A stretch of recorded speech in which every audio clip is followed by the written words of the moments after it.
سلام بچه، اسکیموش اومده تو بازی شده. اونم چی؟ اسکیموش. بریم برای اسکیم زدنش. 75 تا توکن داریم، میخوایم بریم اسکیم بزنیم.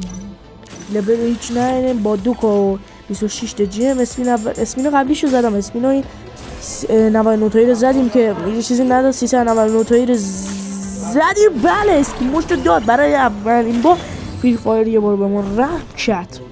بنازم به چه اسکیموش دی.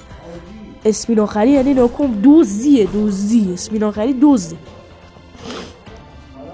بالاخره اسکیموش رو گرفتیم و خب با چقدر جم اولش 2 و 28 داشتیم، الان شده 1 خورده 500 خورده.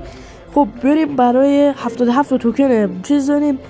بعد گفته 40 تا میخواد. لول 1 که کلا بازه 40 تا میخواد، مثلا بدید لول 2 کنه دیگه. حالا این 77 رو میدیم لول 2 میکنیم، میریم واسه باکس های بعدی. مثلا ویدیوی دیگه براتون میگیرم، باکس رو باز میکنیم، مکسش میکنیم تا آخر.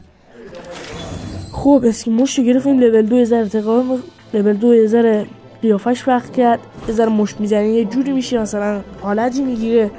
لول 3 مثلا میکشی یه پا میادش. آره بریم اینم از اسکیموش دیگه. بچه‌ها امیدوارم خوشتون اومد از این ویدیو. برای ویدیوهای بعدی آماده باشین. خدا نگهدار.